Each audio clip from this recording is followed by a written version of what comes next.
Okay. Welcome everyone to this January 30th Chimes and Lights Committee meeting. Pretty much what we're going to do is review the 2002 event and see what everyone said went well and what needs to be changed maybe for this next year. It was beautiful. It was amazing how many people did turn out, and I think there was a lot of great energy. So I was very happy with the event.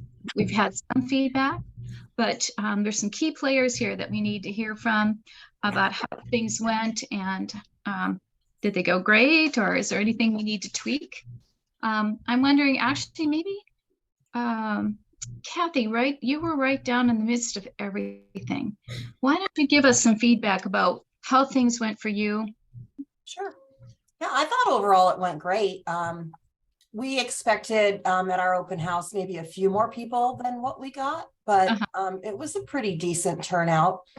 I haven't heard from the lighted boats. I haven't got a zip code report yet, but I'll try to get that report so that we have some metrics and account of how many people went down to see the lighted boats. But overall, I thought that event went well. I thought that the city looked amazing. And I did have some people comment that it was a long way from the tree down to the park. I did get that feedback, that it was a little too spread out. But I think that for coming back from COVID, it was amazing. So great job. Wonderful. Actually, you know what? That would have been the one thing that the city, Public Works, everyone talked about too, is that, you know, just having people go down as far as Gazebo Park or to the Gazebo and Waterfront Park was difficult for traffic control and some of those things. So I think that is something that will change back this next year. We'll be looking at having Santa closer to the goings on. And then we don't have to worry about the traffic control near the library and on Sydney and some of that kind of thing. We'll hear from Tony too, and I know he'll have plenty to say about that. But yeah, oh good, that's good though. Do you think because people went down to the gazebo that they were further from your office and then therefore not as available? Do you think that was part of it? I think they walked past our office from the tree along the sidewalk, you know, and down the boardwalk. So yeah, I just noticed I had a lot more food left than I normally do. Oh, okay. Okay. It's all good. Oh, good. Well, that's great feedback. I'm wondering, did the yacht club ever come through with managing that lighted boats, or Yes, they did? They did. They did. But we're still talking about maybe taking it over as a port event this next year, just to kind of beef it up a little bit. I think we can do an even better job of it. They did great, still have their participation, but maybe us get a little more involved. Okay, because you know, because we hadn't heard from them in such an hour. I just included in the flyer and in advertising, anticipating that just in case they did participate, they'd be recognized. And I thought, oh well, if they don't, they did. Yeah, they did. Okay, good. Okay, well that's good to know too. Sharon, Yes. do you have input, and could we hear from you guys? Well, I was in Las Vegas and I got word that Larry Stokes had been hospitalized, and so we didn't have the sleigh. But Irene came through with a nice chair for Santa. But Karen, my treasurer, she was down on the waterfront, so I'm going to let Karen give you some update on that. Okay, cool. I'm short, so I guess I'm okay. We can see you. Thank you, and hear you.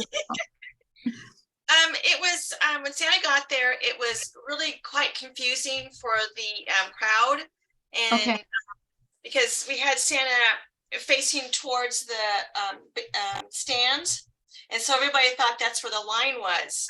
And so I was trying to keep people to go to the line, which started at the boardwalk. And we had that all, you know, nicely lit and roped off and everything. But they were really confused. And so that was a lot of that. Okay. Were there a lot of people? There was a lot of people, and when I told them they had to go in line, they looked at the line that had started and they went, "Oh." And so it's like, but we were there, you know, for the whole route. Yeah. And then we Okay. had Buddy the elf was down there. Yes, Yeah. that's And so people had fun taking pictures with him and everything. And then there was a like a little choir that showed up. yes. So that was really nice too. People really enjoyed that. Yeah. Okay. We had our boombox down there, our Blockbuster, and was prepared to do Christmas music during that time. But Mhm. Karen said because the choir showed up, they didn't use the boombox at all, which made it nicer because then you had live vocals. Mhm. Yes, so actually that group came forward kind of again at the 11th hour, and there weren't, Nice. yeah. And so we said, you know, that actually was the Kitsap Community Corral. Do you remember how large they used to be? Yeah. They have, it seems like they have some new leadership and things broke down a little bit during COVID. So they have a very small group now and they still wanted to be involved. But I said, well, if you guys want to go down by Santa, we sure would love to have some extra music down there. So how neat that they came down. That worked out. Great. It was nice. It was really nice. That was great.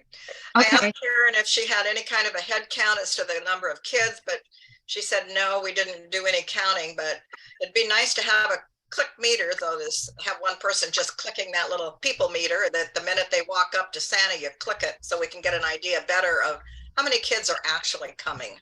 Sure. Karen, how long do you think Santa was there? How long did that go on about? We were there, what was it, when it started until 8 o'clock when it ended? Yeah. Oh, wow. Yeah, so we were there the whole time. Yeah.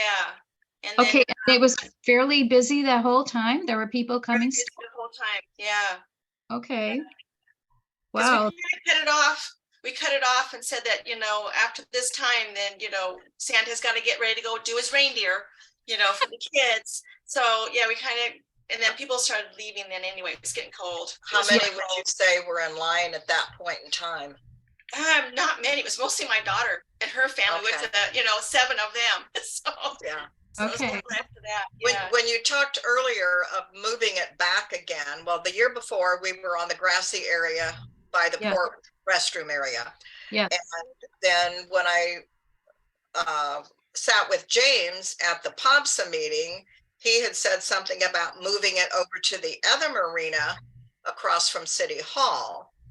And my question on that one would be, if you moved it over by City Hall, there's so many people that are there that that line would get so long and so big that they'd be discouraged and not want to go stand in line. Yeah, I hadn't heard that suggestion, Sharon, and I don't see it working. I think yeah. James's concern was with all the construction that's proposed downtown. Uh-huh. In your area, How yeah. that's going to affect this year's event. And so I think that he was offering up the Water Street Boat Launch as another location, another grassy area, should Okay, makes the sense. grassy area in front of the marina be affected by the construction in any way. I think see. that's where he was going with that. I see. Yeah, I think it would be a little tricky with the band and all of that. It just would be so much of a hive in one place. But, you know, this is good input. And I don't really know what it's going to look like down there this year. I mean, the marina pump station and all. We've got a lot of irons in the fire here. So we'll be listening to Public Works and see how torn up it will be. And we'll work around it. We've done this before. So Yeah, But it's an option that we can utilize the boat launch more if needed. Kathy, that's great. Thank you so much for that and for actually bringing it to our attention. You guys are in the know, and that really helps with all of this. Corrine, I'd love your input. This is a good time for you to let us know how everybody did, the business owners, and what you would like to see changed or the same. Are you able to speak right now? Yeah, there I am. Here I am. Hi, Corrine. Well, I think there's, I'm not quite sure what to say. The primary thing that the business owners didn't like was having the street closed so many hours early. So, so if that can be avoided, whether it means moving Santa somewhere or I don't know. I understand there's the buses and all that, but there was probably, it was dead downtown until after the tree lighting. Because of the streets being closed and parking lots being closed. So I'm just, even at our restaurant, it was dead until then. So that's a big concern for retailers and businesses and restaurants downtown.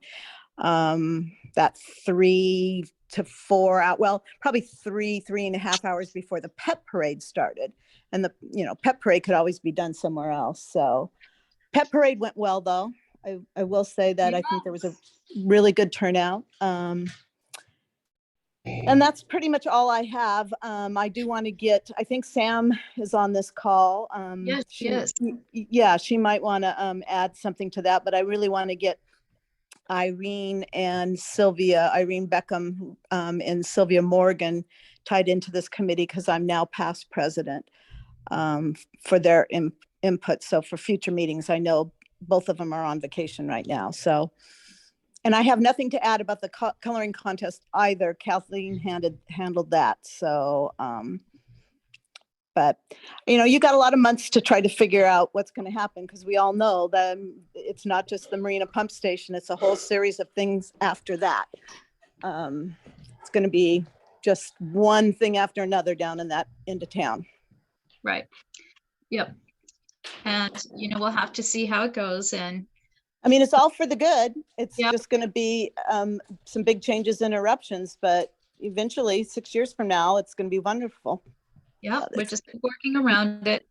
Right. And I think it's really important to keep the momentum.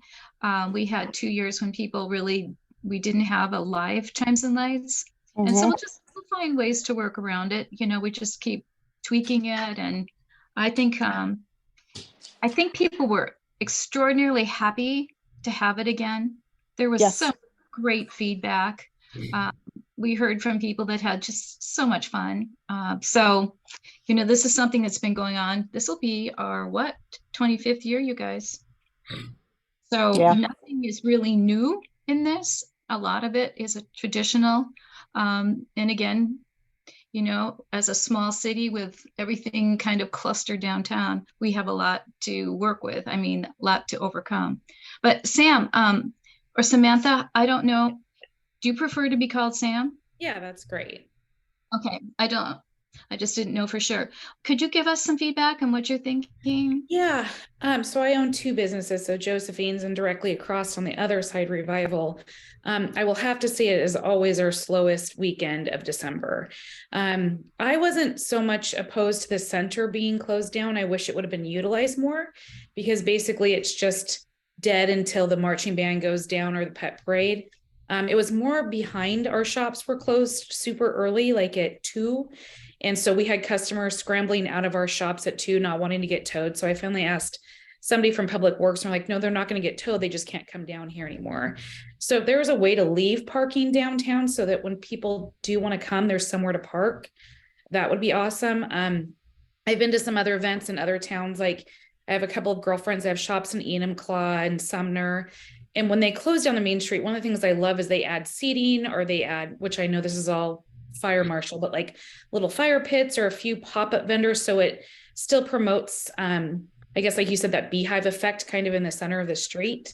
I'm just trying to think of ideas. If it's going to be closed for so long, what can we do to still keep people circulating and kind of coming back and forth? But as far as the vendors I talked to, at least on the side of Josephine's, which is the water side, it was just a disappointment to look out the back and all parking being gone for like 7 hours in a December. But again, with the construction, I don't know how it's going to look this year. So. Yeah, that's our hugest challenge. Safety. Now that we have the police so concerned about people coming into crowded areas, and the Wisconsin incident where someone rammed through with a vehicle and killed so many people. I mean, we've got a lot of challenges that way now. Used to be that people could come and go so much more freely. And so it's that balance of how much control do we need to have, and how, our police chief was really concerned about combining traffic and pedestrians. And that's the hugest reason why we do what we do. And then Public Works, as far as setting up barriers and everything, it takes some transition time to clean things out. And so, that's why we actually made the event to start at the 3:00 time, because in the past we've had it start at like even 10 or 11 in the morning. And when there was a run, it was earlier than that, because we were concerned about people being able to be downtown and your guys' parking.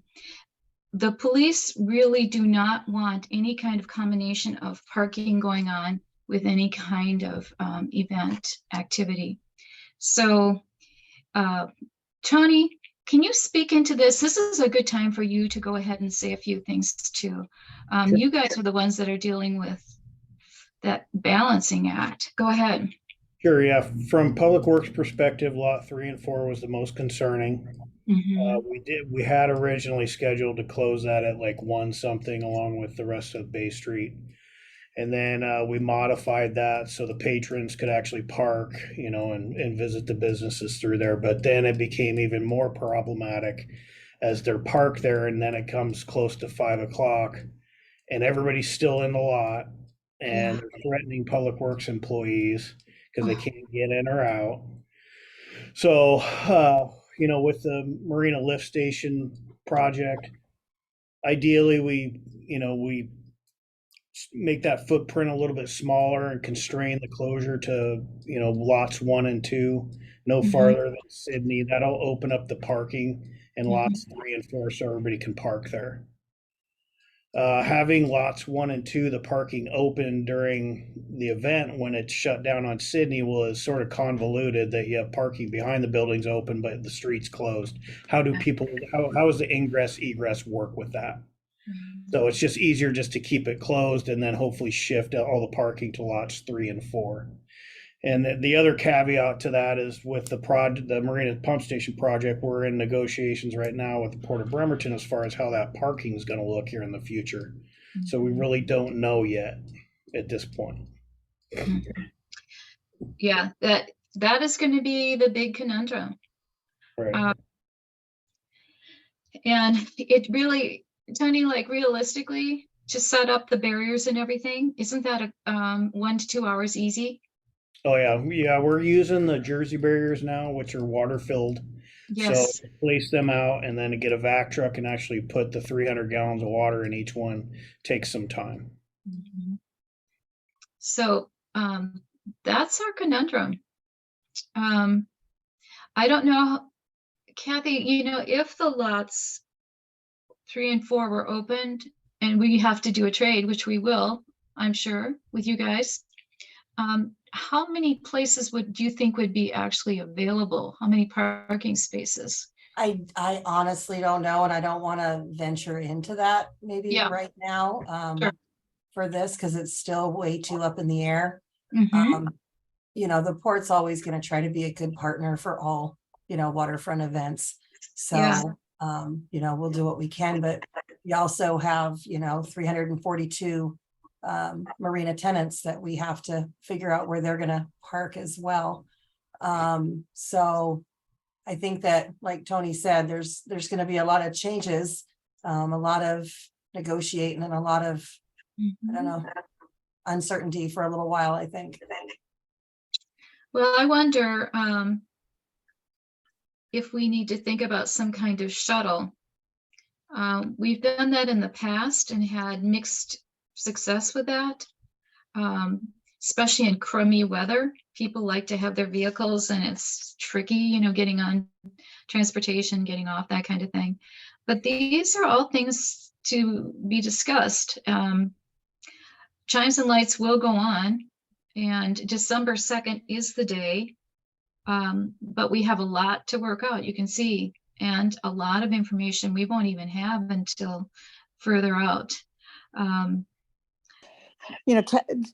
Cindy, it seems like that this, this might be the year to explore keeping it right down at the city hall and the port boat launch, like somebody said, James had suggested, or Kathy mentioned, just to, I mean, then you don't have to close the whole entire street. This parking lots can be open. I know that I understand what Sharon's saying about the line for Santa, but just maybe explore that whole area. You know, I mean, it's so nicely lit down there with the bank lights and the Christmas tree, and the bands are already down there. I know it means no parade, but that just seems like keeping it all in that area for a year or two might work. There's just no place for anyone to go, Corinne. There's no place, you know, the band actually shows up with their instruments, and they have a trailer, and that was pretty much full of people. You mean the boat launch parking lot? Yeah, that was packed out. When the band moves into that area, everybody moves pretty much further into that parking area. I don't see that there would be room for people there. We would just have this big, huge crush. So I don't, and then I'm not sure how the police would be able to handle that too, because what are you suggesting? What streets would be closed, Corinne? I'm not sure. I mean, obviously from the triangle there where the flagpole is in front of the city hall, to Frederick, I don't know. I'm just thinking that if there's some way you can contain it so you don't have to close all of Bay Street and all of the parking lots. I don't know. Just a thought. And somebody else had already mentioned that to me before too. So I don't know. I mean, the good thing is it's only January 30th. You got some time to figure it out. But I know with the, you know, some of the parking. Yeah, except that the plans have to, I mean, believe it or not, that's not, we don't have a lot of time. No, I know that. A lot that, of the planning has to be done soon. Yeah. But, you know, this is feedback that we're working with. What happens with Fathoms? Is that the same problem that happens with Fathoms? No.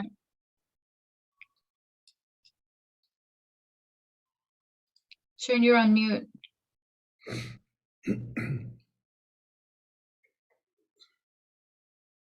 As far as what goes, are you referring to the parade? Closing the streets and the businesses being affected, that sort of thing? Well, I'm working on the parade application for the event request, and I guess we'll see what the city says. There may not be a parade if the city says, no, we're not gonna close Bay Street because of everything that's going on down there construction wise. I don't know. I have no idea. Yeah, I don't think we really know. I don't think any of us really know.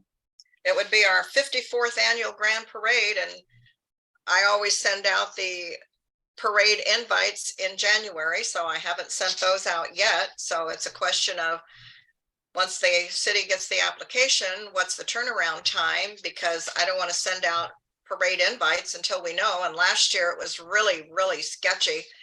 And we had fewer in our parade because the vendor invite or the applications didn't go out until quite late. And so we had people on just on hold waiting to see if we were even going to get approved for the parade. Mm-hmm. Sam, what happens to you guys during the Fathoms event? I think it depends on certain ones. The parade is actually not a big effector because people are down there. I'll be honest, we typically close our businesses because we become a public restroom, and we've had so many issues with that. But the parade usually lasts about 2.5 hours. So we will close right before the parade and open up right after the parade. And I think it's only because the road is only closed down for 4 to 5 hours, and people come downtown, park behind at least Josephine's building and linger around a little bit and stuff. It's more things like the cruise. I definitely love the idea of a shuttle, because I did have customers this year going, well, they want us to come down, but where are we supposed to park? I'm like, well, up on Sydney Hill. And, you know, there's so many new people in Port Orchard. It's amazing to me speaking to guests that have never been here, and they love Festival of Lights and Chimes. It's just, I think the workings of it and how to explain that to people. I had customers calling a week before the event going, I see downtown is closed. How am I supposed to get to your shop? Because the sign's on the freeway. I'm like, no. And it's also going back to the merchants and us letting people know those signs rotate, downtown's closed. Then the next one flashes up the certain dates, but all some people see is downtown's closed. So I'm hoping that other merchants downtown kind of get on board and help promote the information. So there is a closing. We have a very firm customer base. So just getting that information out ahead of time. Yeah. And I do agree with you. I think it's a big part of it is going to be communication. Mm-hmm. I love the lit signs, and I do think if we choose our wording very carefully and we keep working on this whole parking thing, we can get word out earlier. We're having to anyway, because there will be the construction. And, I think we'll work more with the city website. We can be talking about this much earlier in the game too, at council meetings and such, and just keep getting the word out that there's going to be an event, but we are working on the logistics of that and how it's going to take place. I love this input. I can't tell you how much I appreciate all of you taking the time to be here, and would ask that as much as possible you attend these meetings, because there's nothing like this to kind of bounce back and forth and hear what's working and what isn't. Because I think everybody really wants to work together to make this work better. And Sam, I love your shops. I mean, what you've done for downtown, I don't think I can thank you enough. Clearly your creativity, they're so beautiful. They're such beautiful anchors. No one wants to have your businesses hurt, really. This downtown Port Orchard was amazing. It was just simply beautiful. I hadn't seen that much energy and everything in such a long time. And I do remember back in the day when there was so much more of that. So, it's like walking down there and I'm going, oh my gosh, it's so cool to see everybody back and so happy. And so, I think if we can just all work together, I don't think, and I want this, it's really important, the city isn't working against businesses or anything. We're just stuck with a bunch of rules and regulations and crazy times when people don't regard one another very respectfully anymore. And, there's so much that we have to watch out for with liability, and you all know that. So our hands are tied sometimes, and then we have the police we're really on kind of high alert the last year or two with all that's gone on in public events and the shootings and all the stuff. They're always thinking about this could happen to us here. So, they look at our events and go, oh my gosh, this is just, another opportunity for something bad to happen. But it went so well in so many ways, and Public Works really kind of saved the day by taking over so much of that. So anyway, I'm blabbing, but it's a back and forth. We're going to make it work. We will have another Chimes event, and we will work as hard as we can on this parking situation and keeping everyone informed about as much as we know about the construction and what needs to be done. So way cool. Some of this is going to be, let's wait and see, and we'll keep you posted as soon as we can. There's no big secrets or anything. We're just, we've got a lot on our plates as a small city. I'm going to turn.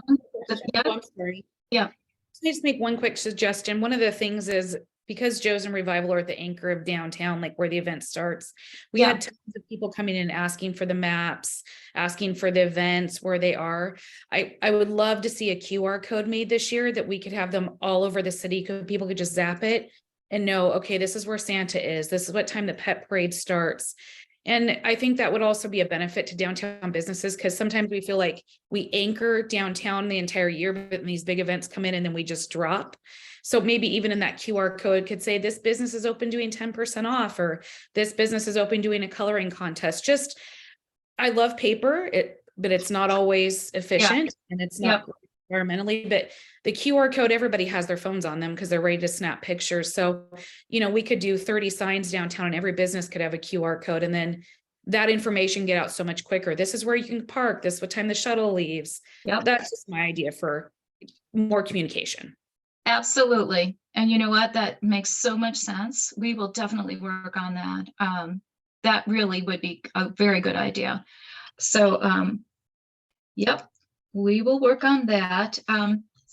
Okay, so I'm just going, does anyone want to have any input in this meeting about our next Christmas Around the World theme? We need to choose a country, and it wouldn't be bad to be thinking about the themes. Now, so Sam, you work with those, everybody works with them. And I thought actually the whole Scottish theme went over quite well. We had the Highland Dancer, we had, there was a lot of plaid, it was really fun. Christmas Around the World is with us for a little bit, and we need to choose another country. Last year, we kind of talked about maybe having Jamaica be a country, but there are 20 countries to choose from. I'm wondering if we should just make a list. We need to kind of get going on a country. Maybe I'll just read through these. It's kind of a long list. You guys pick a favorite. We'll see if we land on one. Okay, I'm just going to do that. So whoever's at this meeting gets to vote, even Tony, hey? All right. So Denmark, Ireland, Austria, Germany, Italy, Finland, Canada. I have Hong Kong, Sweden, France, the West Bank, Bethlehem, Switzerland, Japan, Iceland, Poland, Greece, Norway, Netherlands, Spain, and Brazil.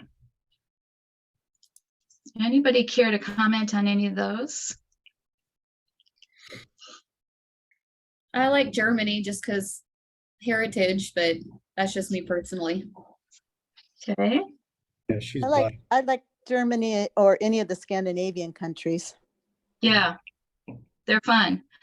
They kind of tie in really well with Christmas. Okay. Germany and Scandinavian. Okay, go ahead. Kathy, you want to vote? You don't? You don't care.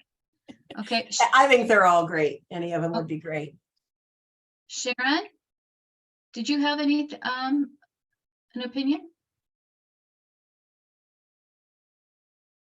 Who are you asking? You. Oh, I would have to go Switzerland because I'm second generation in the country here. Okay, Switzerland. Okay. Sam? I love Norway or Switzerland. I also love Spain. I just like the heritage that's from there. So Norway, Switzerland. Okay.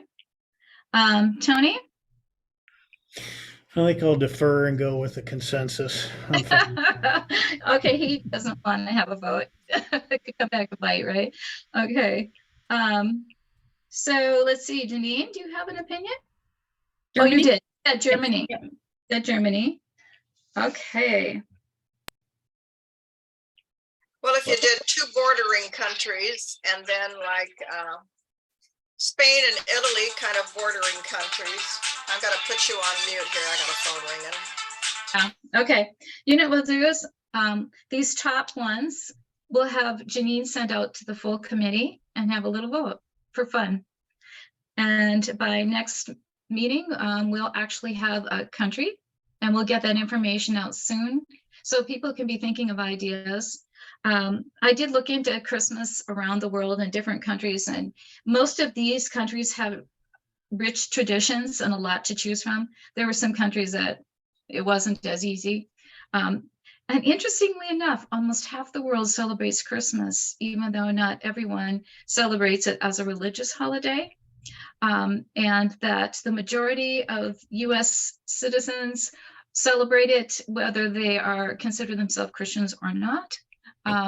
it's a secular holiday for about half the population. So I think that the Christmas Around the World theme really is working very well for us. And it was a lot of fun. So we'll do that. We'll send these top ones that you guys have mentioned around in an email and have a little voting. Can I Yep. confirm? So we have Spain, Switzerland, Norway, Germany. Did I miss any? Yeah, Norway, Switzerland, Germany, Spain. Perfect. Okay. So we got those 4. Yep. I'll send out an email. Okay, I think that's 1, 2, 3. Yep. 4. Sounds good. All right. Be looking for that email and you guys can vote. This has been great input, and we'll continue to talk at the city about logistics and possibilities. But this is kind of like an age-old problem. It's not like something that we haven't dealt with many times before. We know for sure we're not going as far as Waterfront Park. So the event will be shortened. Brandy, go ahead. Yeah. Where are you, Brandy? So I just want to remind everybody that, especially for Port Orchard Bay Street Association members, if they want to join or sign up on the city's website, that's where we push out all of the events. So we're required by code now, I think we're on our 4th or 5th year, to put in a notice to all of the businesses around the area of events that are happening. So if this is the first that I've heard, well, I'd say last year and now, it has been the first time that I've heard that, businesses aren't profiting or supportive of Chimes and Lights this year. And there's all kinds of reasons things have changed. And I think it's important that, I know people don't want to put their name on paper or in an email or anything trying to be in a negative aspect, but we can't grow and we can't change if we don't know what's wrong, right? So we plan and we move forward because no news is good news. And I think when somebody says, hey, closing the road at noon doesn't help our business. Great, perfect. We'll take that feedback, and that's why we pushed it out to 3, not realizing that Public Works needs a couple hours ahead to actually make it happen on time. And so now that we're aware of this, we're going to brainstorm and figure out how we can move forward with that event, adjusting it. And if there's anything else that occurs as well through these conversations or through these emails, notices that we get, we can try and resolve it. I think it's important trying to figure out how to word this and say it nicely. And I've been with the government for 15 years, and a lot of people don't get involved until it's too late. And by then it's, we've already got the traffic control plan, we've already got things in place, and unfortunately it is what it is. And if we would have known 3 months or even a month earlier, we could have made some changes. And Janine and I, we manage the city's website and the Facebook group, and it's hard to get people engaged, and they don't get engaged until it affects them. And then some of them speak up and some of them don't. And I would encourage, as much as you can, for the Port Orchard Bay Street Association merchants, go onto the city's website, tell them that all they can do is subscribe. There's one that says for public notices. It's pretty specific. So you'll only get public notices. You won't get junk mail or spam or agendas or anything. That's a whole separate one. I encourage them to go because that's where we send the notice. I know in the past they said, hey, can you send out business cards? We can, or postcards or letters, but we don't have their mailing addresses. It's going to go to the property owner. So do they have a PO box? How are we going to know that?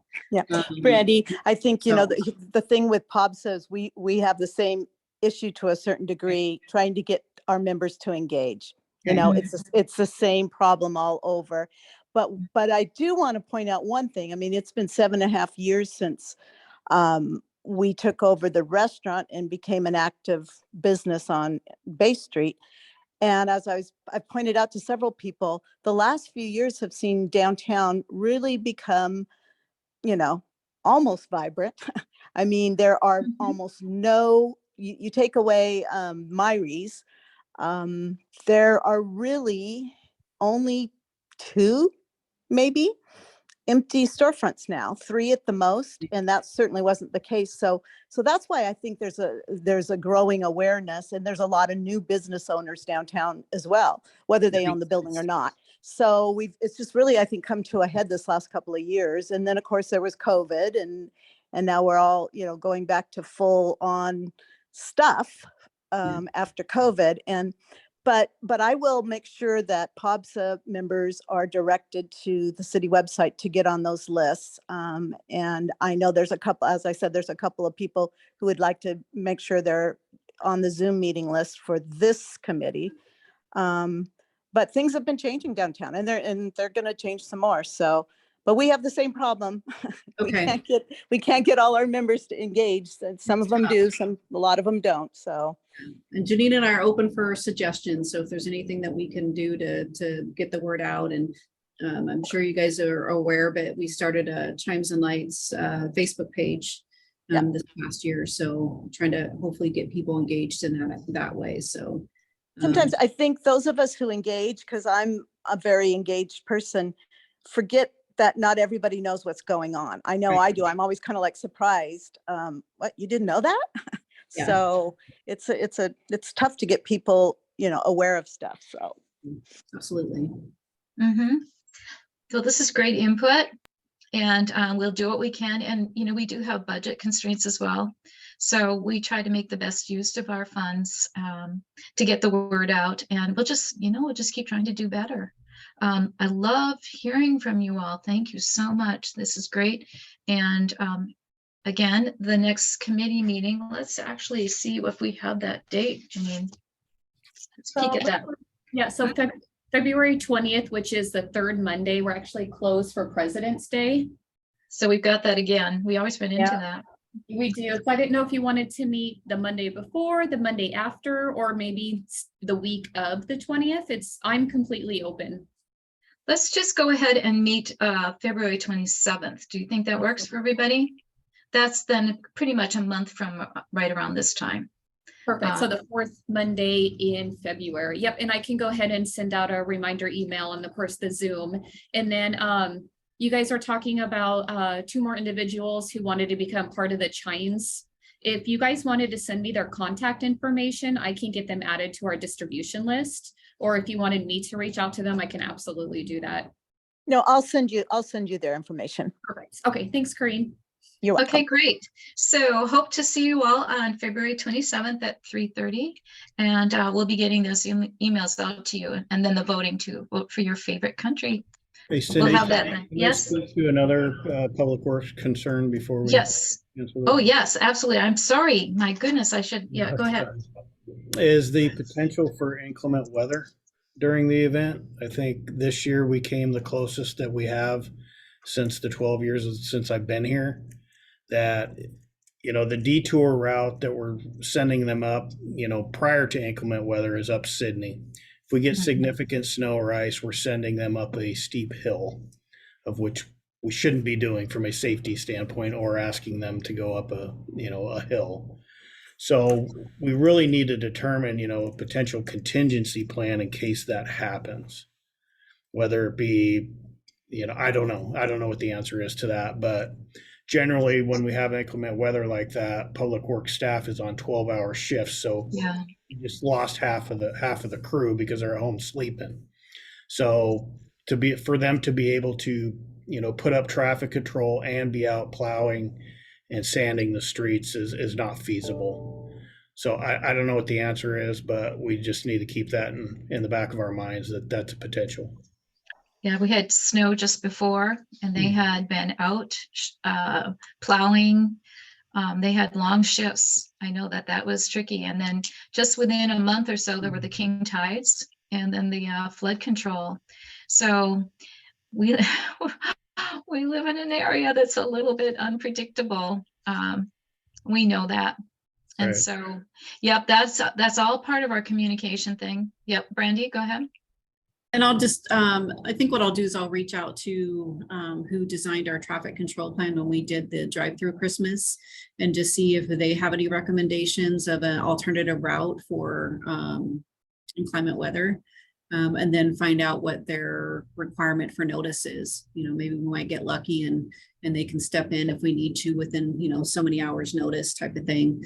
I'll work with you on Tony on that to see if that's an option. And if it is, we'll bring it before the committee and let the committee look at it and get your guys' blessing or comments or thoughts on it. So I think we can, that was the plan, is to work with the committee this year to see if we can come up with that alternative plan. Okay. Yeah, great. I'll talk to Kids Up Transit about some shuttle possibilities and whatever. I'll see if there's anything that could be managed during that period of time too. Because getting traffic out of downtown could be a real solution. We've done that during other events, but we haven't done it, you know, with Chimes and Lights. So we'll just still see if that's a possibility. The problem again with that is just getting the information out, that when we switch gears and have something like that, to let people know that we've got it. Right. But you know, I'll talk with John about some of that too, see if there's anything that could be done. So getting the cars away from the downtown area is probably some of the most ideal. But it's hard, you know, people have strollers and things. They don't usually want to get on public transportation with all their gear and stuff. It's just, but we'll do the best we can. I'm just saying it's kind of a back and forth. But great ideas. Thank you, everybody. And February 27th. Yeah. Sorry, my Yeah. apologies. Really quick, I was contacted by a downtown business owner, and she was asking, and I know we're kind of tilting the direction here for the tree decorating contest. She wanted to reserve 5 of the planters in front of the market for people in the market. And then if somebody doesn't want a tree, then we can give them up. And I told her I would bring this up to the committee. So she wants to basically pre-reserve the 5 planters in front of the Port Orchard Market. Is that Leanna? Yes, yeah. As my vote, would that be that the businesses just contact the city individually, but you know, I'm one of the businesses in there. We have plenty of time to do that. I mean, I just think that could be difficult, could get awkward.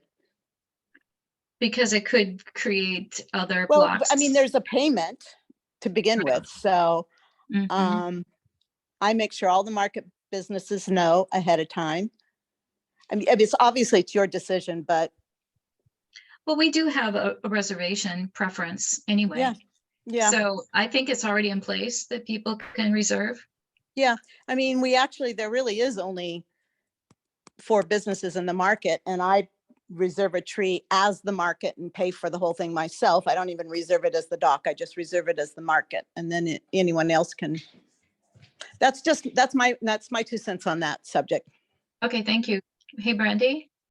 My comment would be, if I know that we have some people that like to move the planters around, and then they like to move their numbers around, and I know that we've had people come in and say, hey, that's my tree, I already reserved it, and we look it up and they haven't. And so there's just a lot of excitement down there to get planters in front of their business, and it is a first come, first served. And my comment would be, if the committee does go forward with reserving a certain amount, to